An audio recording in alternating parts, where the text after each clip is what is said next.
Bienvenue, aujourd'hui je t'emmène carrément à l'ouest de Saint-Malo, destination Saint-Briac-sur-Mer. Tu connais sans doute Saint-Briac pour ses plages, son golfe, son château du Nessé, mais connais-tu celles et ceux qui font vivre la destination touristique toute l'année? Aujourd'hui on va rencontrer Rosen, allez suis-moi. Bonjour Rosen. Bonjour, bienvenue. Merci, tu vas bien? Ouais, ça va. Superbe. Ravie de t'accueillir. Merci de nous accueillir, merci, je te propose une belle rencontre aujourd'hui. Avec plaisir. À on y Saint-Briac. Mais alors dis-moi, Rosen, c'est un prénom breton, non? va. Rosane Le Goff. Ah oui. Oui. Oh, je peux difficilement cacher mes origines. Ouais, je suis d'une famille de Perros-Guirec. D'accord. Ok. Mais moi, j'ai un peu voyagé, j'ai vécu en Allemagne et puis en fait, j'arrive du sud. J'arrive du sud de la France Ok, depuis un an. C'est un D'accord. retour à la maison. génial. Et pour la petite histoire, ma mère qui était enseignante a amené ses enfants ses élèves au Nessay plutôt, en classe de mer, Ah bon? parce que c'était un centre d'hébergement pour les enfants avant. D'accord. Mais il y a combien de temps ça? Bon, on va pas le dire. Il y a 50 ans à peu près. Et toi, tu reviens au Nessay du coup? Et moi, je reviens au Nessay. Ouais. Génial. Ouais. Ok. Et c'est un très très beau projet. Et Bah, tu à vas la fois un projet de vie, un projet professionnel. C'est un endroit merveilleux. Eh ben, tu vas nous raconter Ouais, tout ça. avec Et alors plaisir. ici, on est Briassin, c'est ça? On est Briassin. Briacine. Briacine. Ok. Oui, C'est comme ça qu'on appelle oui c'est comme les ça. habitants de Saint-Briac. Donc tu es un peu Briacine quand même. Je suis devenue Briacine. Eh ben, écoute, je te propose qu'on aille se balader. Avec plaisir. Allez, On y c'est va. parti. Merci beaucoup en tout cas pour ton accueil dans ce cadre T'as vu idyllique. ça? quoi. Ouais, c'est Aujourd'hui, une on a la presqu'île. chance d'avoir du soleil. Il n'y a pas grand monde, c'est calme, c'est Non, pas encore les bah, vacances. c'est le tout début de la saison. D'accord, Tu vois, c'est le moment où on remet un peu tout en route. ok. Il y a 3 jours, on a réinstallé la terrasse. Et on a un super temps en ce moment, c'est incroyable. Génial. Tu vois, quand on dit qu'en Bretagne, il fait mauvais, il pleut. En fait, c'est ce qu'on fait passer comme message pour être un peu tranquille, parce que sinon tout le monde voudrait venir ici. Mais il fait beau plusieurs fois par jour en Bretagne. Avec la marée. Ouais. Avec la marée, Ben oui. important. Donc toi, on m'a dit Rosen et le Nessay, ça fait qu'un quoi. C'est Bah, toi la j'ai- maîtresse de maison quelque part. Ben, j'espère, ouais. Ouais. Ça fait combien de temps que tu bosses ici? Alors, ça fait un an. Tout pile un an. Ouais, Ok. c'est court. Hein. Eh non, mais Je c'est suis bien. arrivée début février de l'année Ok. dernière. Donc, j'ai fait un tour d'horloge. Et avant, et, t'as fait quoi? Alors, avant, on remonte jusqu'à quand? Oh, quand tu veux. T'es né où? Donc du coup. Alors, moi, je suis née, comme beaucoup de Bretons, mes parents vivaient dans la région parisienne. Ok. Donc, je suis née du côté de Paris, mais on est très vite revenu en Bretagne. Et j'ai fait mes études jusqu'au bac à Rennes, D'accord. à Château. On dit Château, hein, lycée Châteaubriand. Ok. Et ensuite, je suis partie faire ma classe prépa Hippocagne-Cagne à Paris. D'accord. Ah oui, tu fais des allers-retours quoi. Et je suis partie en Allemagne. J'ai fait des études de philo En Allemagne. en Allemagne. En allemand. En allemand. Ben, c'est le pays de la philo, l'Allemagne. Non mais. Donc j'ai fait un 3e cycle de philo en Allemagne. Ok. Waouh. Et, Donc pas du tout de l'hôtellerie au départ. ah non, mais pas du tout, mais très tard l'hôtellerie. Et en 93, est-ce que 1990, t'étais né? Oui, T'étais quand né même. Ça te parle? Qu'est-ce qui s'est passé? Le mur de Berlin c'est ça? Le mur de Berlin Ouais. Qui tombe, qui tombe. les frontières s'ouvrent Ouais. et du coup. Et en 93, j'entends parler d'un projet d'un artiste contemporain d'emballer le Parlement allemand, le Reichstag, Ah oui. Ok. Christo. Et je fais un truc qu'on fait quand on est jeune et un peu... Insouciant. voilà, je lui écris un courrier. En lui allemand? Non, pas en allemand. En lui disant que j'étais en train de rédiger ma thèse en philosophie de l'art contemporain, que sa femme était française et que donc forcément on était fait pour bosser ensemble. Génial. Et j'ai été invitée par l'équipe de Christo à aller travailler en Allemagne, à Berlin, sur ce projet. Quel honneur. Ouais. Et du coup, t'es allé au culot quoi. Bah ouais. Ça marche le culot, toujours. Mais oui. Et je suis restée ensuite à Berlin jusqu'en 98. Ok. Et je me suis trouvée, parce que tu sais, les parents, il faut trouver un peu des alibis quand tu veux faire des trucs comme ça. Donc je me suis trouvée un autre 3e cycle en gestion des infrastructures de la culture. D'accord. Et du coup, je suis restée à Berlin, qui était une ville mais incroyable à ce moment-là. En pleine ébullition. quoi. En pleine Ah, ébullition, ok. voilà. Et je suis rentrée en 98 en France. J'étais du côté de Nice Pour faire quoi là-bas? Alors là-bas, j'ai fait de la formation et de l'information sur les lois de bioéthique. Ah oui, tu passes de la philo à la Ben, bioéthique. ouais, mais la bioéthique, ça fait partie de la, enfin, c'est une branche de la philo, Ok, tu vois. Et ok. c'était la période de toutes les lois sur la procréation médicalement assistée, sur le don d'organes, etc. Et ensuite, je suis partie, parce que le père de mes enfants avait trouvé du travail en 2003 à Avignon. Je suis partie à Avignon, D'accord, sur le pont. sur le pont. J'ai travaillé dans le secteur de l'opéra, en charge des marchés germanophones. Tu D'accord. vois, c'est tac, tac, tac. Tout ça, il y a un fil rouge, il y a une logique quand même. Hein. Ouais. Ok. Et j'ai fait la connaissance d'un propriétaire d'hôtel absolument extraordinaire d'Avignon qui s'appelait Martin Stein, qui malheureusement est décédé il y a maintenant, je pense, 2 ans. Donc Et un Allemand. un Allemand Ok. qui possédait une cardinalice à Avignon. Une cardinalice. Une cardinalice, C'est tu quoi, sais, une c'est la cardinalice? demeure Du cardinal. du cardinal. Ok. Donc ça touchait le palais des papes. C'était un hôtel 5 étoiles. Il était collectionneur d'art, esthète, il était merveilleux cet homme-là. Et donc du coup, il m'a proposé de venir travailler avec lui et c'est comme ça que j'ai commencé dans l'hôtellerie. Une rencontre. Une rencontre. Mais oui, mais tu sais, la vie, c'est souvent des rencontres. Ah mais c'est que ça. Voilà, c'est que ça.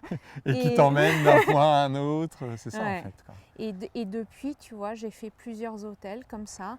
Toujours des hôtels qui ont une âme. Toujours, même quasiment toujours des hôtels qui étaient soumis au bâtiment de France, avec vraiment une histoire, avec Du patrimoine. Quoi. du patrimoine. Ok. C'est du patrimoine et de l'humain. Et voilà, et maintenant je suis au essai. Parce qu'un hôtel sans personnel Ah mais et oui, sans directrice. mais surtout sans c'est pas un équipe, hôtel. surtout sans équipe, sans personnel, ouais. Et tu Ouais. t'étais dit un jour que tu bosserais dans l'hôtellerie? Mais pas du tout. Ouais. Non, pas du tout. Ok. Mais c'est très changeant, c'est des rencontres, c'est vraiment de l'humain et c'est ça qui est agréable. C'était un coup de cœur quoi en fait, c'est Ouais, ça? Ok. ouais. Donc tu parles allemand couramment? Anglais, italien. Ok. Donc pour accueillir les gens, il n'y a rien de tel. Quoi. Voilà, j'ai commencé à apprendre le malgache, mais ça j'ai moins de clientèle. Pourquoi le Et malgache? comme ça, voilà, tu vois, des T'avais envie. affinités Ok. avec des malgaches. Et voilà. C'est fou. Et t'es allé du coup? Non, je À ne suis pas Madagascar? encore allée. Non. T'aimerais? Ouais. Ok. T'es une baroudeuse un peu, non? Un petit peu, ouais. Tu vas me raconter ça. On s'assoit là? Allez, Superbe, face à la mer. Alors là, on a en plus, tiens, je vais me mettre là. tu te mets là. Non, pardon, je vais me mettre là. Ouais. Hop, pardon. Oh, face à la plage de la Ça, c'est la grande La grande salinette. salinette. ok. La petite salinette est juste derrière, tu vois. Donc Ah à oui. marée basse, tu peux prendre la petite digue comme ça. Ah oui. Ou sinon, tu montes les escaliers, tu as le sentier côtier, sentier des douaniers Ouais, qui ok. fait le tour de la Bretagne. le chemin des douaniers. Ouais. Donc le tour de la Bretagne commence ici. Alors, il commence au Mont Saint-Michel, Ouais. bon, qu'on nous a piqué quand même, il faut le dire. Il commence au Mont Saint-Michel et il fait le tour de la Bretagne. Ok. Donc tu me disais que tu as bourlingué. Tu as fait quoi comme pays? Tu as fait quoi comme voyage? Alors, avec le travail, j'en ai fait énormément. Justement, l'hôtellerie m'a énormément permis de voyager. Donc, j'ai fait en Asie, j'ai fait Japon, Corée. La Corée, j'ai adoré. Alors, il y a 2 pays qui m'ont énormément marqué, c'est la Corée et le Chili. Complètement différent. Complètement différents, mais toujours, tu sais, une extrême gentillesse des populations, énormément de culture, de patrimoine. Le Chili, tu as tellement de paysages aussi totalement différents. Enfin, et l'hôtellerie permet vraiment beaucoup de voyager. Mais tu étais directrice d'un hôtel déjà? Alors, quand j'ai commencé dans l'hôtellerie, j'étais directrice commerciale. Donc, je m'occupais de la promotion, donc je faisais beaucoup de salons à l'étranger. Et j'ai fait, alors les États-Unis, je les ai fait un peu en long, en large et en travers. J'ai fait donc le Japon extraordinaire également. J'ai fait la Russie, et c'était avant. J'ai fait l'Ukraine, Ah oui. ouais. J'ai eu la chance d'aller à Kiev avant les problèmes qu'on connaît maintenant. Qu'est-ce qui t'a marqué en Ukraine? Tu sais, ce sont des pays qui ont une culture classique qui est extrêmement forte. Et oui, tu vois, Sainte-Sophie, qui est magnifique à Kiev. c'est tellement beau. Donc du patrimoine encore. Du C'est un peu le fil patrimoine. rouge de ta vie, non? J'ai l'impression, le patrimoine. L'art. L'art, Ouais, ok. ouais. Et puis l'humain. Et du coup, tu arrives en Bretagne? En quelle J'arrive en année? Bretagne. Eh ben, j'arrive en Bretagne, là je suis revenue, parce que c'est vraiment un retour à la maison. Hein. T'étais où juste avant, du coup? J'étais du côté d'Avignon. Ok. En fait, je suis Ah oui, restée, t'es resté à Avignon pendant... je suis restée 21 ans Ok. du côté d'Avignon. Mes enfants ont grandi à Avignon. T'as combien d'enfants? J'ai 2 fils. Alors, je pensais leur avoir donné des prénoms originaux parce qu'ils s'appellent Maël et Titouan. et, là, et là, on rentre en Bretagne et c'est plus du tout original. Et oui, et tu vois, de rentrer ici, ça a été aussi c'est aussi un choix de vie, c'est un choix de famille. Qu'est-ce qui t'a marqué dans tes voyages? Écoute, Il y a une anecdote que t'aimerais nous partager? c'est plus des rencontres, tu sais, c'est de sentir la différence entre les cultures. Tu vois, quand tu vas faire un rendez-vous professionnel au Japon ou en Corée du Sud, on a tendance à dire que les Coréens sont les Italiens de l'Asie. Et effectivement, j'ai eu des fous rires avec des Coréens. Ah bon, ok.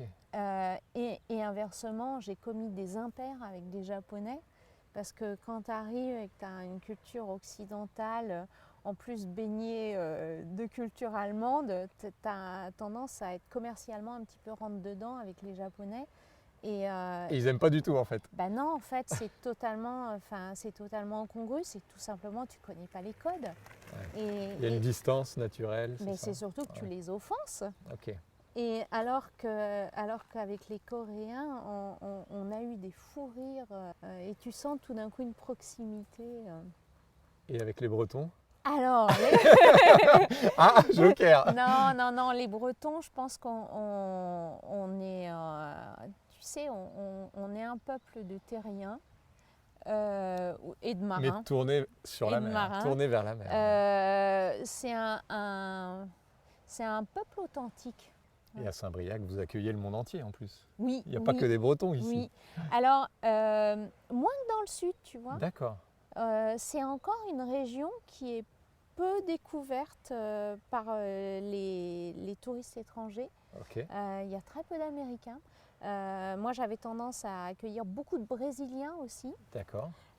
Ici, tu as très peu Amérique du Sud. Et par exemple, au Nessé, tu as accueilli quelle nationalité?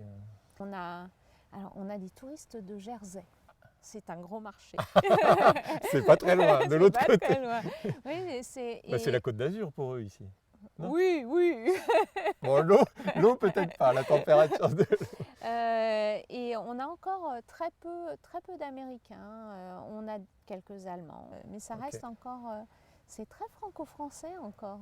Et c'est aussi pour ça que je suis venue, pour faire connaître cette région. La destination. Ouais. Okay. Du coup, tu manages combien de personnes dans ton équipe? Alors, on varie. L'hiver, c'est 15 et l'été, c'est 45, tu vois. Ah, tu multiplies par 3? Ah oui. Talat et plein ouest. Ok. Donc, le coucher de soleil se fait sur le Cap Fréhel. Carrément à l'ouest. Ouais. C'est par là. Donc on est réputé pour avoir l'un des plus beaux couchers de soleil de la région. Et donc avec les terrasses exceptionnelles qu'on a, tu vois, le soir, l'été, quand il fait beau, on a énormément de monde. C'est une chance de bosser ici. C'est une chance et ça a presque été un hasard. Ah bon? Pourquoi? Ouais, ça a presque été un hasard parce qu'en fait, je cherchais un poste pour un ami à moi qui avait perdu son emploi.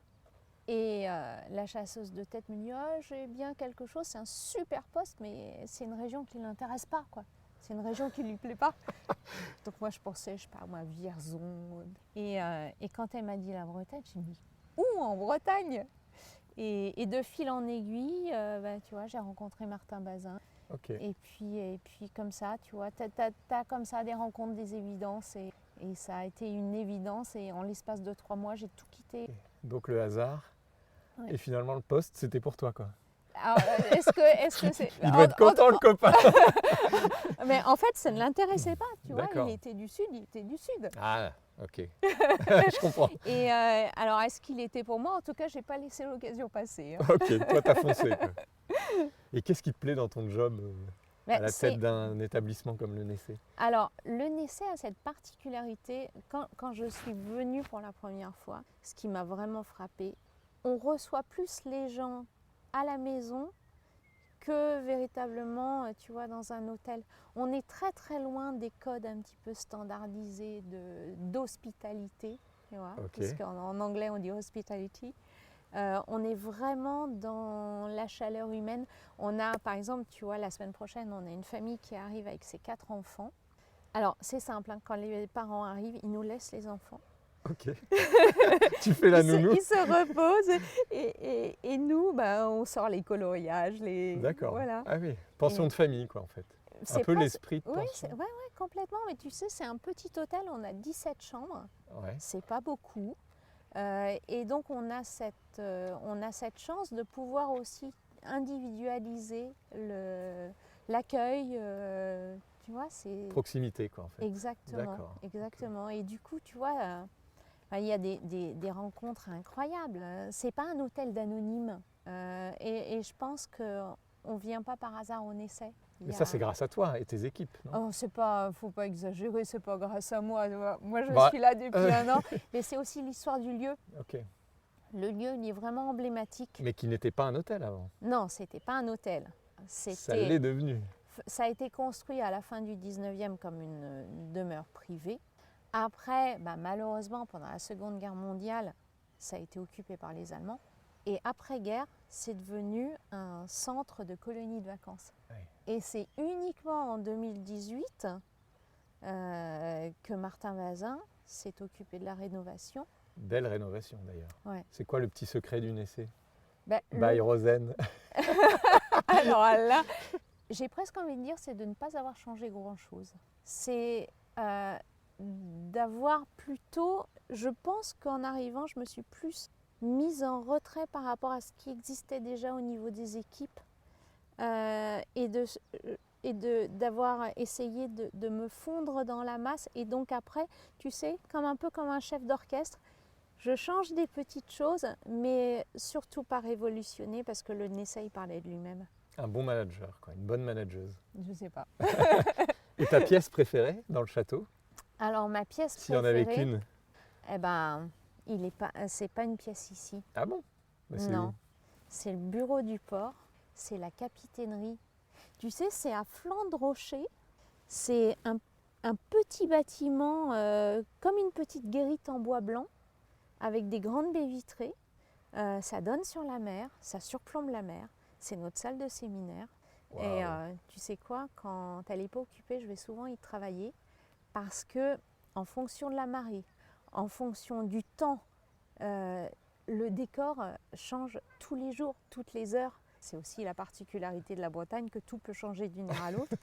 Et on a des fois des tonalités de bleu, de vert. Tu sais qu'en breton, on a quand même un mot pour décrire cette couleur un peu particulière. On dit glaze. Un peu gris-vert, quoi, c'est ça? Glaze, ouais. C'est cette couleur de la mer entre le gris, le vert, le bleu, et qui est vraiment typique de la Bretagne. Ici, c'est la Côte d'Émeraude, en plus. C'est la Côte d'Émeraude, en plus, oui. Ouais. Ok. Bon, et quand tu bosses pas, tu fais quoi, Rosen? Alors à moins que ton boulot ne soit pas un boulot. Non. Écoute, je fais beaucoup de courses à pied. Ici, autour, là, sur les sentiers? Autour. L'année dernière, écoute, je m'étais fixé comme objectif, passer la cinquantaine, de faire mon premier marathon. J'ai fait mon premier marathon. Bravo! Lequel? Valence, en Espagne. Valencia. Oh, il faisait combien de degrés? Non, c'était en décembre. Il faisait 18 degrés. Je fais de la capoeira également. Moins de 4 heures ou plus de 4 heures? Ou moins de 3 heures ou plus de 3 heures? J'ai fait plus de 4 heures. Bon, écoute, moi aussi, à mon marathon, j'ai fait plus de 4 heures. Et là, je me suis inscrite à celui de la Libération, donc les plages du débarquement en juin. Chez les Normands? Chez les Normands. Je fais de la capoeira. Très exigeant, ça. Tu sais ce que c'est? Ouais, j'ai une belle sœur qui fait de la capoeira. Voilà. C'est physique, hein? C'est physique, ouais. Et autrement, tu vois, je lis, je jouais du piano, j'ai plus trop le temps quand même là. Il n'y en a pas un dans le château, non? Non, il n'y en a pas. Bon, non, il y en a pas. Enfin, on en a un au stockage et qu'on ramène de temps en temps. Voilà. Bon, on continue notre balade? Allez, on y va. Allez, tu vas m'emmener où alors? Dis-moi.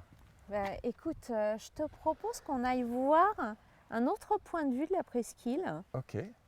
en prenant le balcon d'émeraude.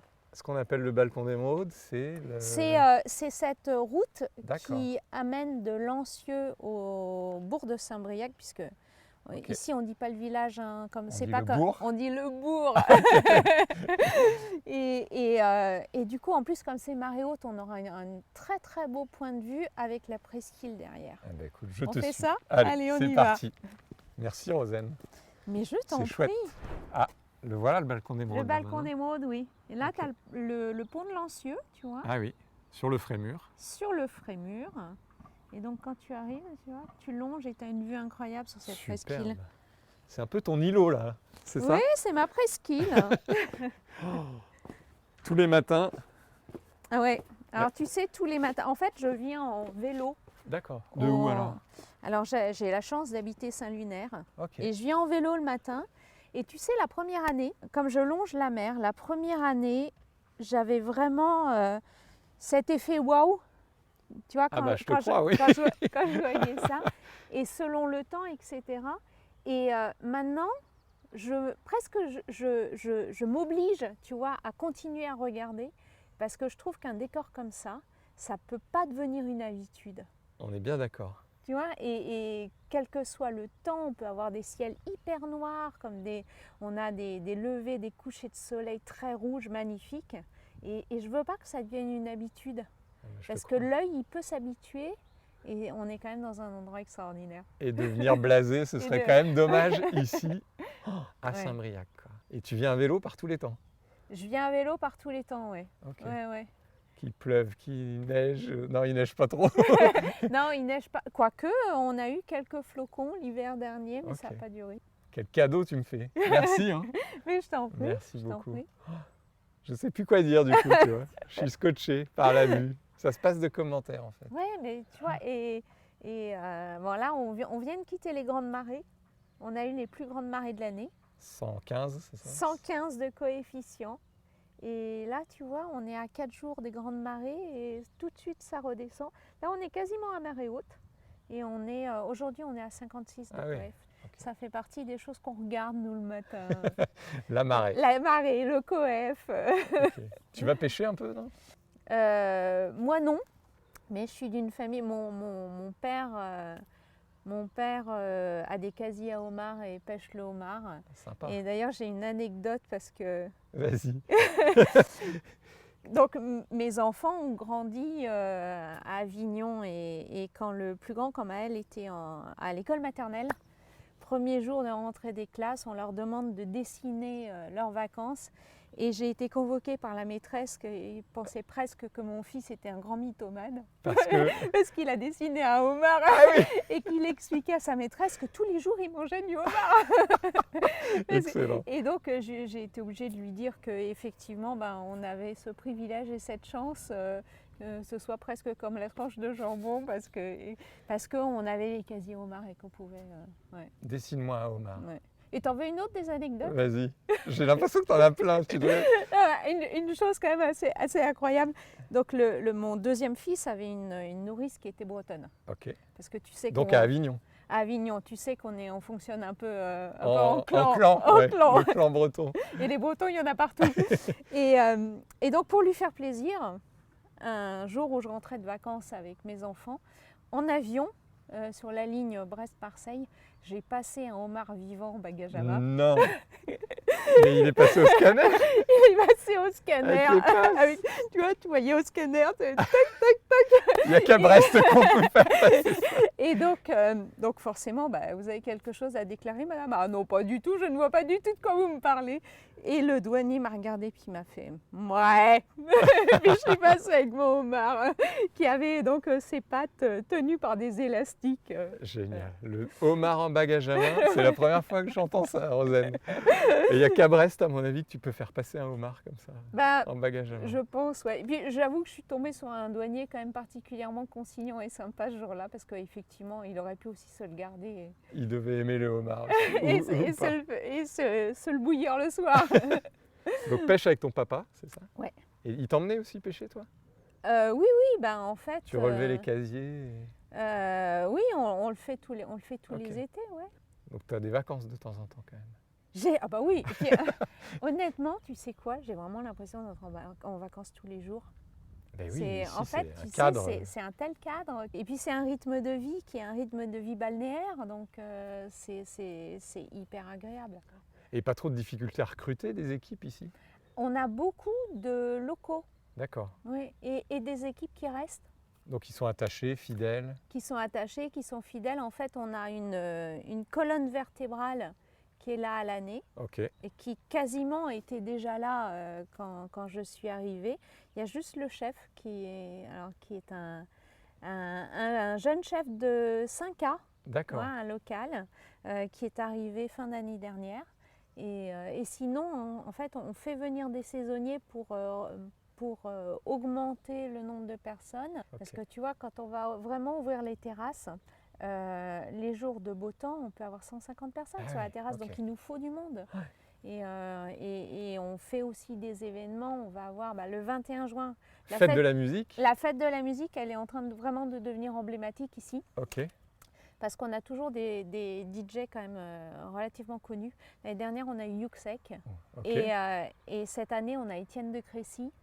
D'accord. Donc ce sont des événements, tu vois, c'est un petit peu maintenant la fête de la musique sur la Côte des Roumoutes, c'est à Saint-Briac que ça se passe. Et l'été, tous les jeudis soirs, on a aussi des soirées DJ avec un coucher de soleil incroyable. Donc toi, tu as une casquette d'animatrice aussi quelque part. Non. Alors moi je ne mixe Festive. pas, Ah je bon, ne ok. mixe pas. Mais tu danses. À mes heures perdues, non. Non, mais tu vois, c'est ce que j'aime. Il y a un côté, à la fois, on est sur un hôtel, on fait partie, entre guillemets, de ce qu'on appelle luxe. l'hôtellerie de luxe. Oui. Même si on veut sortir de cette logique d'étoiles, etc. Mais il y a un esprit hyper jeune, on essaie, qui est lié aussi à la personnalité de mon patron, qui est Martin Bazin, qui a 37 ans. Donc, tu vois, c'est quelqu'un de très jeune, de très sportif, de très dynamique. Et il a insufflé aussi cette atmosphère-là de proximité, de quelque chose d'authentique, de pas ostentatoire. Et d'accessible, quoi, finalement. Et c'est ça. d'accessible, Ok. ouais. Et D'accord. c'est ça qui est très agréable. Et t'aimes la musique, du coup? C'est quoi ton style de musique, toi? Alors moi, j'ai un groupe que j'aime énormément, même s'il a arrêté. Il a arrêté pour des questions qui me tiennent aussi à cœur, qui sont l'écologie. C'est Chaka Ponk. Ah bah oui. Ils ont dit Donc, stop aux tournées mondiales. Ouais, Terminus. ouais. Et Ok. je suis une grande fan de Chaka Ponk. Bon, peut-être qu'ils viendront ici un jour. Écoute, je lance un appel. Si Chaka Ponk veut venir faire un concert, on essaie, ils sont les bienvenus. Animer la terrasse. Ouais. Ok, super. Et en Allemagne, non? Il y a des compositeurs aussi, non? Alors, Toi qui as vécu en Allemagne. oui, mais c'était beaucoup plus la musique Ben oui, classique. Hein, oui. parce que sinon, après, tu avais Der Kommissar ou 99 Luftballons. Je ne sais pas si Oh ça te là. rappelle quand on était très très jeunes. Oui. Mais tu parles bien allemand, hein? Oui, en fait, j'ai fait de la traduction de textes philosophiques allemands. Ah oui, ok. Ouais. Et tu pratiques encore? Et alors, en fait, dès que j'ai des personnes allemandes ou suisses allemandes dans l'hôtel, C'est toi qui prends le téléphone. en fait, j'adore, donc je vais discuter avec eux, etc. Mais on en a peu, Ok. on en a peu, mais c'est toujours un plaisir. Ouais. Ils vont venir, ils vont venir. Oui. Merci Rosen. On continue vers le balcon des mondes Allez. alors? C'est parti. On a un temps exceptionnel. Ouais. C'est déjà l'été, quoi. C'est déjà l'été. Bon, l'eau est encore un peu fraîche. Hein. Tu te baignes par toutes les saisons? Alors, écoute, finalement, je ne suis pas quelqu'un de l'eau et de la mer. D'accord. C'est pas forcément mon sport. Ah oui, ok. Mais tu sais Plutôt que terre. tu sais que de façon très étonnante, hein, les Bretons n'étaient pas de grands nageurs. Oui, oui. Et moi, ma grand-mère, qui était paysanne, ne savait même pas nager. Il y en avait beaucoup qui ne savaient pas nager. Ben oui, Ouais. c'est pas. En fait, la mer pour les Bretons, c'était une source de ressources. Tu vois, c'était Le garde-manger, quoi. C'était le garde-manger. C'est pas un endroit où on allait faire du sport. Ou c'était plus, tu vois, alors après, ça dépendait aussi des catégories sociales. Hein. C'était professionnel avant tout. Mais quoi. c'était pour mes ancêtres, c'était professionnel la mer. Alors qu'aujourd'hui, c'est loisirs. Alors qu'aujourd'hui, C'est c'est beaucoup vacances. des loisirs. Bah, tout à l'heure, ils sont arrivés avec les planches. Je pense qu'ils sont puis partis. des kayaks aussi, on a entre-temps, vu. ouais. Tu fais un peu de voile, non? Pas du tout. J'aime beaucoup. Après, je t'avoue que je ne suis pas une professionnelle. Hein. T'as le mal de mer? Non, non. non, j'ai pas le mal de mer, même si j'ai un souvenir. J'avais fait les Grenadines en catamaran. Ah bah, c'est sympa ça. Ouais, j'ai un souvenir du passage, le début des Grenadines. Alors là, j'ai été malade, mais tu sais, quand l'océan Atlantique rencontre la mer des Caraïbes, là, ça peut Ok. vraiment taper. Non, en revanche, quelqu'un qui est vraiment un grand marin, c'est Martin Bazin, Ah oui? qui a fait D'accord. plusieurs transatlantiques. Ah, je Ouais, savais pas. que ce soit par le sud ou par le nord. Mais j'aime beaucoup, oui. Mais je suis pas assez à l'aise, moi, Pour embarquer. pour y aller toute seule, on va dire. Bon, t'as déjà un beau bateau là Ouais, qui t'attend exactement. sur la presqu'île. Un beau navire amiral. Ouais. Mais c'est chouette. écoute, après, Peut-être tu auras des clients qui voudront faire de la voile, quoi, non? ouais, ou peut-être on pourra en mettre un. Ça, c'est une idée qu'il faudrait que je.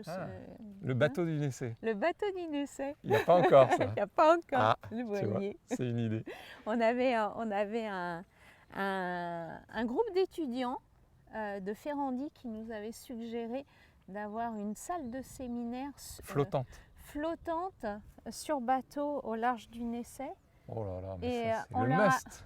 Ouais, mais on leur avait expliqué que c'était quand même un petit peu compliqué parce qu'il fallait anticiper les jours de tempête, il fallait anticiper les marées. Et donc, dans la prévision des séminaires, ça pouvait devenir rapidement C'est clair. compliqué. Question sécurité, c'est pas top. Voilà. Merci Rosanne. Mais je t'en prie.